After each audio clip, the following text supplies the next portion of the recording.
Oke, selamat siang. Jadi setelah kalian belajar dari mulai application layer, transport layer, network layer, sekarang sampailah kita di data link layer.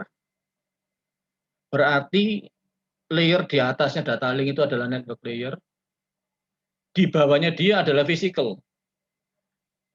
Berarti dia itu seakan-akan jembatan antara network layer ke physical layer. Terus tugasnya untuk apa? Ya, nanti kita belajar. Tugasnya data link itu untuk apa? Kita akan baca satu persatu. Ya. Jadi yang kita pelajari itu nanti adalah fungsinya data link layer itu apa sih? Ada apa aja di dalam sana? Terus dia itu untuk apa ada? Enggak ada kan enggak apa-apa toh, Pak. Apakah betul enggak ada? Enggak apa-apa. Ya. Nanti kita belajar di sini. Jadi kita akan belajar bagaimana dia mendeteksi kesalahan. Bagaimana dia sharing channel, sharing link. Ya. Bagaimana dia memberikan alamat dalam sebuah link. Ya. Link layer addressing. Bagaimana penggunaan data link itu kalau ada di dalam LAN. Itulah yang nanti akan kita lihat. Ya, hampir semua perangkat-perangkat atau apa namanya device ya, yang orang paling concern nanti itu yang di sini. Switch itu salah satu contoh perangkat yang ada di data link layer. Switch itu sampai mahal-mahal karena apa? Kenapa kok switch itu mahal? Nanti kita bisa lihat di belakang. Oh, kenapa sih? Ya. Oke. Ini kalau saya mau, ya. Jadi ini yang akan kita pelajari. Ya, tapi saya nggak akan masuk dalam ke error detection, error correction-nya. Saya cuma kasih tahu aja bagaimana dia mengatur kesalahan pada frame-nya nanti yang lewat. Terus kita baca tentang bagaimana menggunakan addressing-nya untuk layer 2, ARP, protokol baru lagi, Ethernet, protokol baru lagi, ya, switch.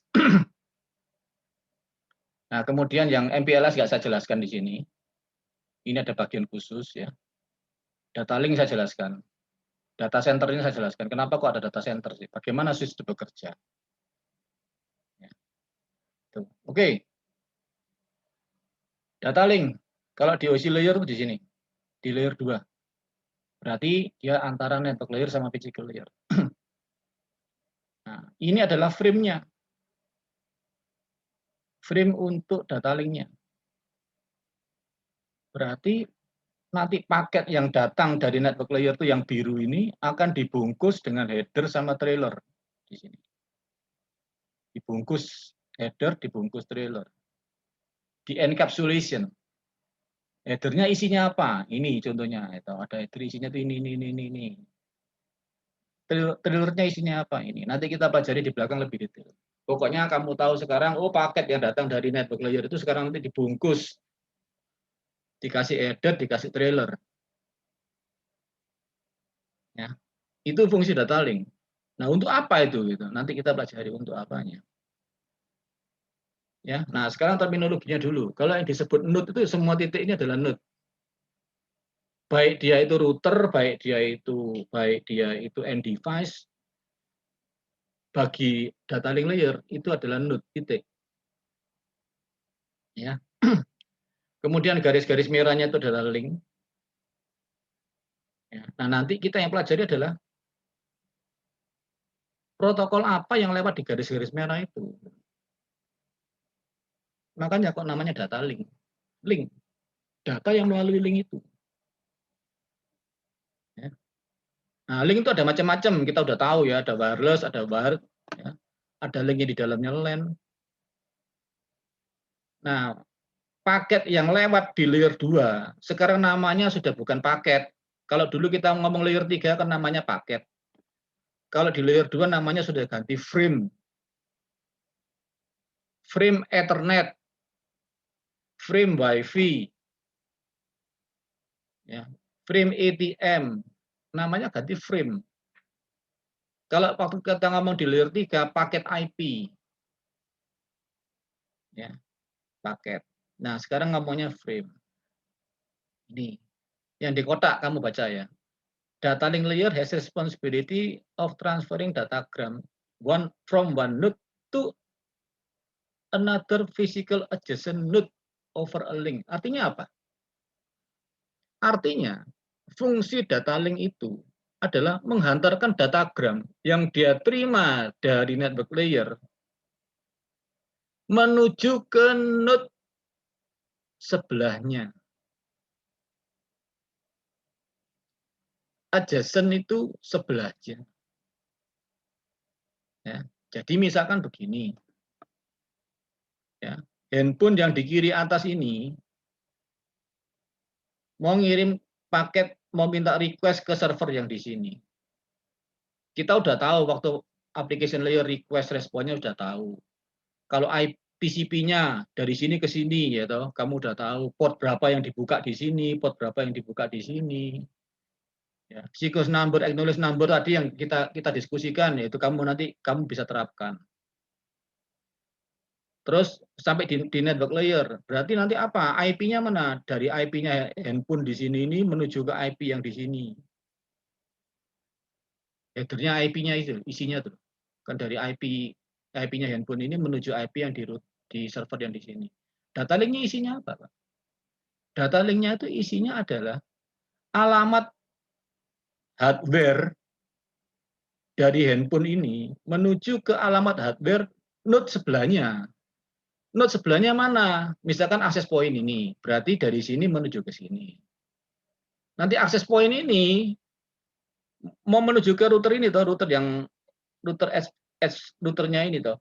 Nanti dari sini hardware-nya akan ngomong bahwa alamat hardware-nya atau MAC-nya, kalau alamat hardware itu di komputer namanya MAC ya.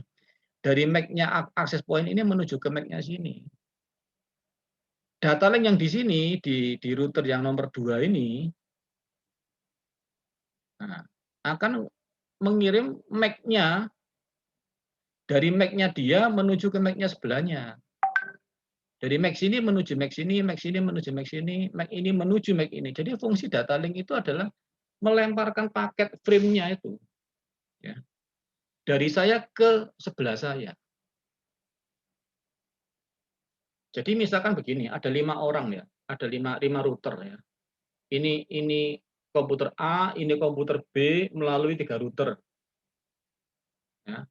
Maka komputer A akan ngirim MAC-nya ke router pertama. Router pertama akan ngirim MAC-nya ke router yang kedua. Router kedua akan ngirim MAC-nya ke router ketiga. Router ketiga akan ngirim MAC-nya ke komputer B. Akhirnya paketnya sampai. Jadi daya jangkau pengiriman link layer itu hanya sampai ke node sebelahnya. Ya, sampai di node sebelahnya. Itu fungsinya link layer. Jadi dia bukan mengantarkan dari satu titik ke titik yang jauh sana, seperti IP, enggak. Nah, analoginya begini. Ya, ini Theo, ini Renal. Ya, duduknya seperti ini, di tengah-tengahnya ada 3 orang, gitu ya. Ada 3 orang, si A, si B, si C. Ya, maka Theo kalau mau mengirim bolpennya, si Renal mau pinjam bolpen, bolpennya enggak bisa langsung dari Theo menuju ke Renal, enggak bisa. Ya, memang bolpennya tertulis dari IP Theo menuju IP-nya Renal, tapi nanti data link-nya ngirimnya gimana? Theo harus ngasihkan dulu bolpennya itu ke si A. Ya, karena si A baca itu bukan untuk Renal, Renalnya sebelah kanan dia, maka si A akan ngasihkan bolpennya lewat ke si B, yang duduk sebelahnya itu. Si B akan ngasihkan ke si C, karena itu bukan untuk dia, tapi untuk Renal. Nah, kemudian dari sini akan diberikan ke Renal. Nah, itulah fungsi data link. Ya, ini banyak orang tidak ngerti. Ya, fungsi data link itu hanya sampai ke node sebelahnya aja. Jadi masing-masing tadi si Theo punya data link sendiri, si A punya data link sendiri, si B punya data link sendiri, si C juga punya data link sendiri, Renal juga punya data link sendiri. Ya, itu contoh. Oke, semoga jelas. Nah, ini ya contoh ya. Kalau ini realnya, ada komputer A, ada komputer B. Ya. Masuk ke router, ini kabel. Oh, berarti nanti lewat Ethernet. Protokol yang di sini Ethernet. Lewat kabel. Namanya Ethernet. Terus nanti diantarkan ke satelit. Ini antar benua misalkan aja. Nah, ada link satelit. Berarti protokol yang di sini berbeda sama protokol yang di sini. Protokol ini ada pada link. Ini kan link, ini kan link, ini link, ini link, ini link. Ya. Setelah sampai di satelit yang kedua, di stasiun yang kedua sini, dikirim secara wireless ke sini. Ini akan ada anten wirelessnya ini. Berarti ini pakai protokol yang lain lagi, protokol WiFi misalkan aja. Thank you. Saya dikasih kopi ya. Supaya tidak marah-marah sama kamu. Nah, pakai WiFi. Berarti dalam paket data dari komputer A menuju ke komputer B ini, dia melewati link pertama, link kedua, link ketiga, link keempat. Ada 4 link yang dilewati. Masing-masing link punya protokol sendiri-sendiri. Ya, itu data link. Nanti ya kita belajar Ethernet itu dalamnya apa sih itu. Kalau satelit nggak kita pelajari di sini. Ya. WiFi kita pelajari di sini. Apa sih WiFi dalamnya? Nah, ini contohnya. Kalau Ethernet itu dalamnya itu isinya itu ini loh. Headernya itu. Trailernya isinya ini. Berarti kalau kita lihat headernya, ini adalah apa? Destination MAC, source MAC.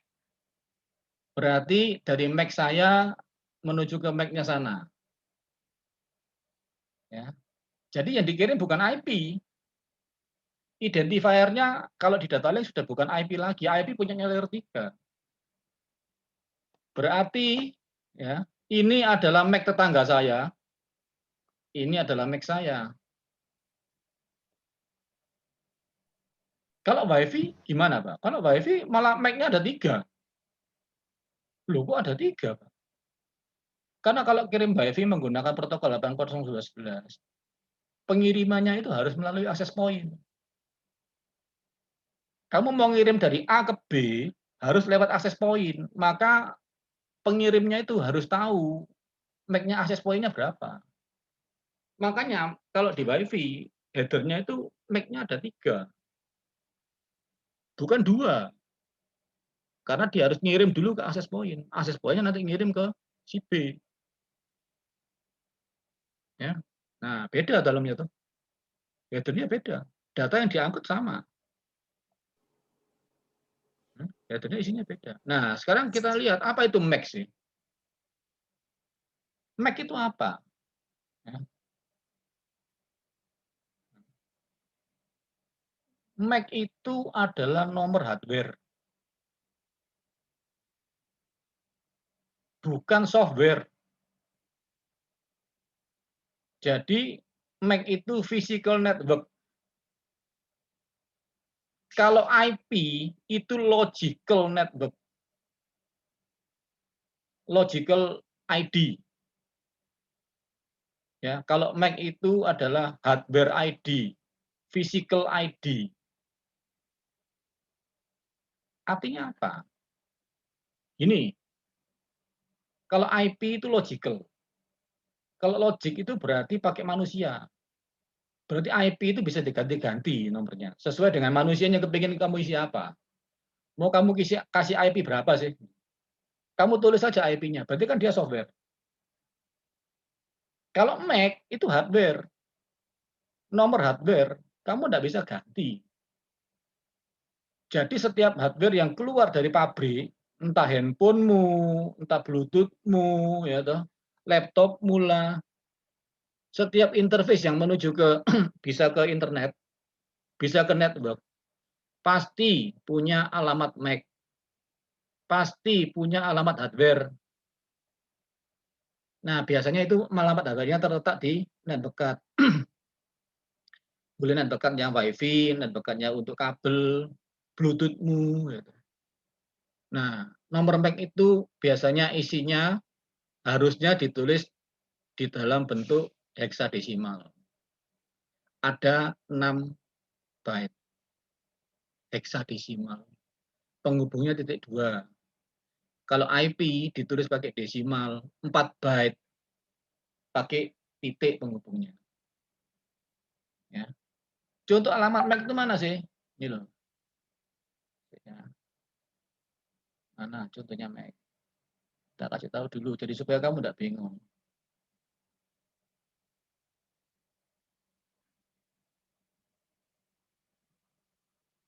Banyak yang kita pelajari di sini nanti.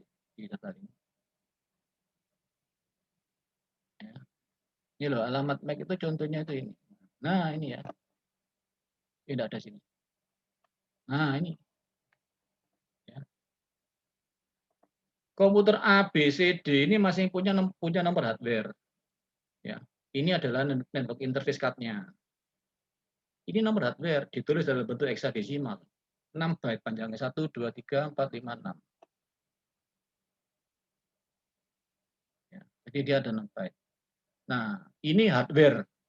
ID yang hardware. Berarti kamu tidak bisa rubah. Begitu dia dikeluarkan dari pabrik, dia sudah dapat nomor ini. Kalau nggak percaya, kamu lihat handphonemu, kamu lihat di sistem about-nya, ya. Nanti kan kelihatan, WiFi-mu tuh dikasih MAC nomor berapa. Bluetooth-mu dikasih MAC nomor berapa. Kan ada nomornya. Ya, kamu bisa lihat nanti. Nah, kemudian kalau nomornya dikasih IP, mana tadi?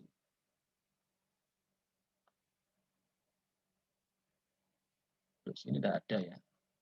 Nah, kalau misalkan dia ada IP-nya, maka nomor itu dikasih IP. Jadi nomor 1 MAC itu nomor IP-nya berapa? Nah, ada di sini. Misalkan di sini, saya kasih 192, 168. Misalnya ya, itu nomor hardware-nya. Nomor IP-nya misalkan aja saya kasih nomor IP.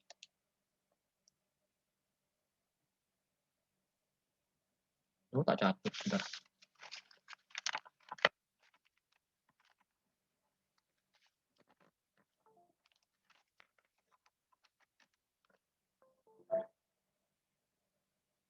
Misalkan di sini saya kasih nomor 192, 168, 10.1. Ini saya kasih nomor 192, 168, 10.2. Ini 192, 168, 10.3. Ini 192, 168, 10.4. Berarti IP-nya kan saya kasih. Berarti IP itu nomor logical. Karena saya mikir di sini pakai logic, saya tak kasih nomornya. Aku enggak mau, Pak. Nomor ini tak ganti, Pak. Ini saya enggak mau pakai nomor 1, karena nomor 1 ini saya pakai router aja. Ini tak ganti aja. Diganti 192, 168, 10.10. Boleh. Bisa kamu ganti. Pak, MAC-nya mau saya ganti, enggak bisa. Tidak bisa kamu ganti. Nah, kalau ini analoginya pakai motor ya, kamu kan tahu motor mobilmu itu ya. IP-nya itu plat nomornya L berapa gitu ya. Pada saat kamu di Surabaya dikasih L. Nanti motornya kamu lulus pindah Malang dikasih nomor N sama dia. Motornya sama toh. Itulah plat nomor itu adalah seperti nomor IP. Loh, Pak, nah MAC-nya mana, Pak? MAC-nya itu nomor rangka nomor mesinnya. Di Surabaya, waktu kamu L nomor rangka nomor mesinnya yaitu. Kamu pindah Malang, nomor rangka nomor mesinnya yaitu, tapi dia berubah pakai L yang lain. Nah, nomor rangka nomor mesin itu seperti nomor MAC. Tapi kalau plat nomor polisinya itu seperti nomor IP. Ya, jelas ya? Itu bedanya MAC sama IP. Apa? Ya, silakan.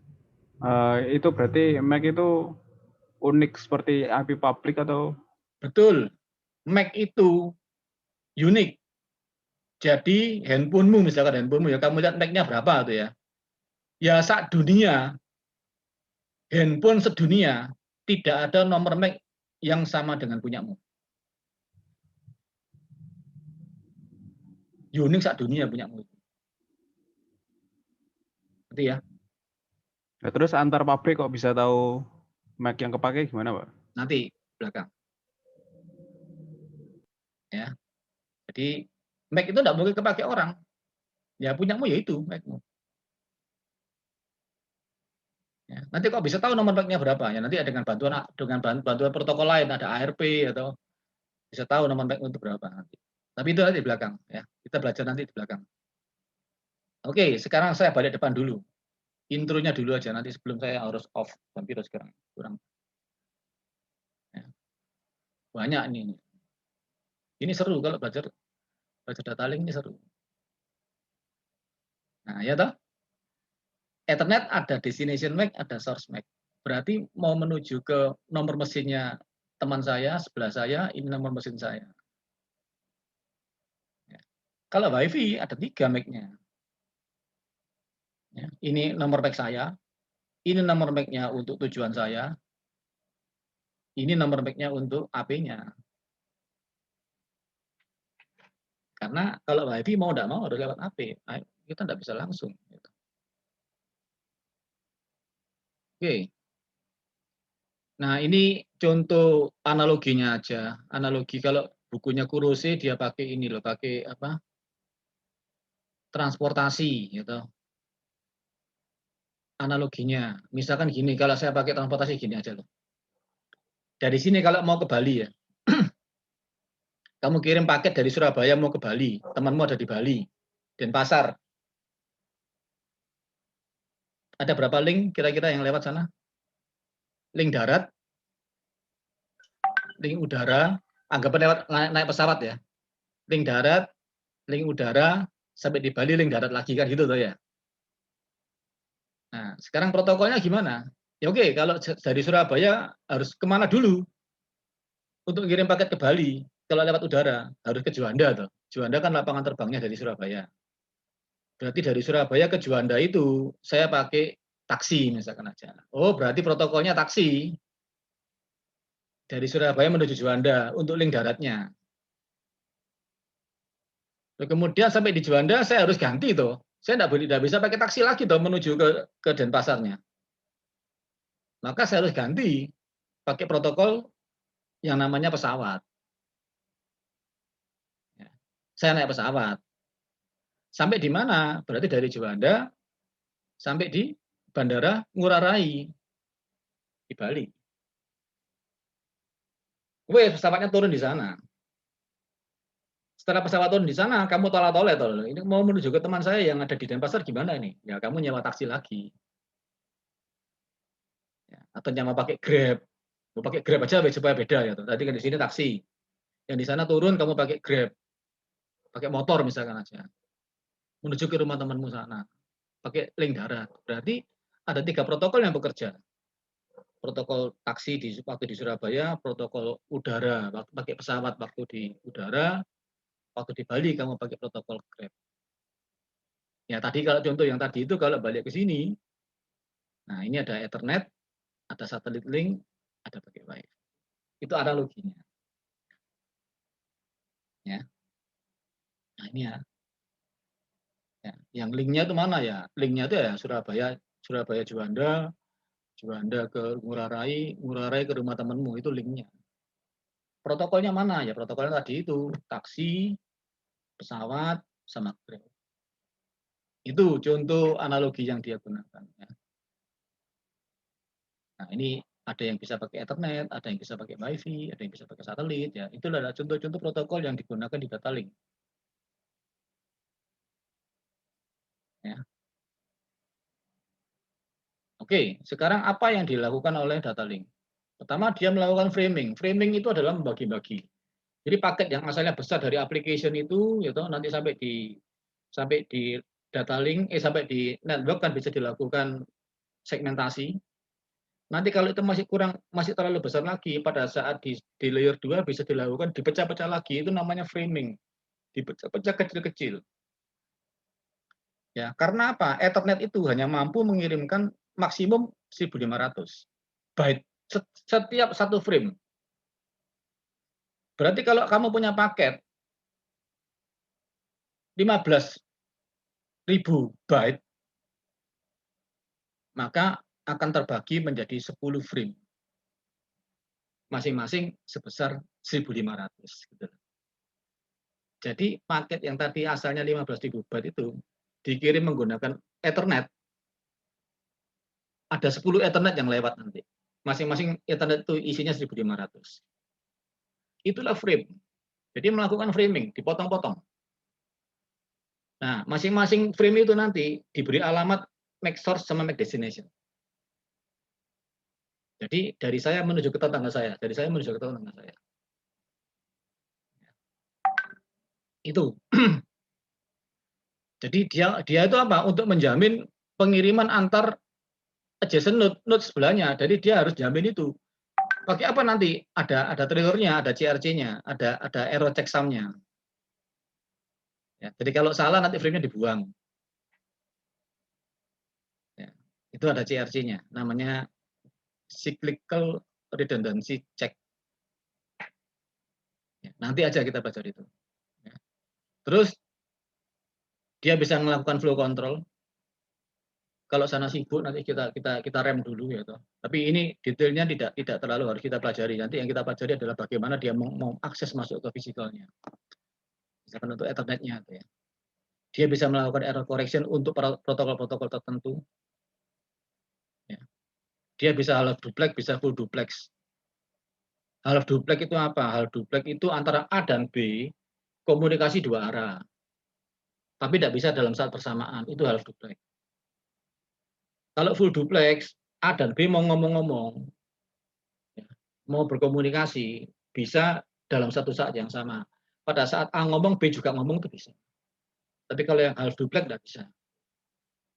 Gantian ngomongnya, tapi dua arah. Ya. Oke, tadi sudah ngomong ini dari di mana sih adanya MAC address itu? Ada di interface card-nya. Bisa kamu lihat nomor MAC-mu di handphonemu, bisa kamu lihat di laptopmu, bisa kamu lihat. Ya. Nah, datagramnya dikirim dari satu network address, satu network card ke network card yang lain. Ini akan mengenkapsulit, nambahi header sama trailer, yang di sini akan ngambil header sama trailer di bagian receiving. Ya, oke. Itu yang bagian pertama tentang pengantar, tentang apa itu data link layer, apa protokol yang bekerja. Oke, ini error detection, error correction. Ya. Jadi ini dipasang di mana sih? Ini dipasang di trailernya, di belakangnya. Jadi ini adalah informasi untuk menghitung apakah paket nanti yang lewat itu, yang datang itu ada salah atau tidak. Yang paling gampang gini aja lah. Kalau nanti bilangan yang saya kirim ini yang bilangan apa, error correction, error detection yang paling sederhana. Kalau saya ngirim ke kamu itu bilangannya itu jumlahnya genap, tak kasih angka 0 belakangnya CRC-nya. Kalau nanti yang tak kirim kamu jumlahnya ganjil, tak kasih angka 1 CRC saya. Itu kan contoh aja, contoh paling gampang. CRC paling gampang. Saya sekarang ngirim bilangan 100. Harusnya kan genap toh. Kalau genap kan berarti CRC-nya harus tak isin dulu. Ngerti ya? Sampai di kamu. Ternyata angkanya kok 99. Tapi CRC-nya 0. Apa artinya bagi kamu? Loh, tadi ini mestinya Pak Yohanes ngirimnya genap ini. Tapi kok tak saya terima kok jadi 99. Berarti paket saya itu pasti ada yang rusak. Maka saya buang. Nah, itu adalah contoh CRC untuk menentukan paket itu benar apa tidak yang lewat. Frame itu betul apa tidak. Ya. Itu adalah contoh Nah, ini ada hitung-hitungannya untuk parity dan sebagainya. Saya nggak masuk ke situ ya. Kita nggak perlu. Nanti kalau kamu masuk ke computer science saja kamu belajar ini. Ya, cara-cara ngitungnya. Ini saya skip aja. Ya. Ini sekarang sampai di multiple access. Sebelum sampai di sini ada pertanyaan dulu apa enggak? Ini sekarang saya harus off dulu sementara nanti. Ya, setelah ini saya masuk ke multiple access. Nanti ini lebih seru. Tadi itu cuma pengantar aja. Pengantar data link itu apa? Pengantar tentang MAC address. Pengantar tentang layer 2.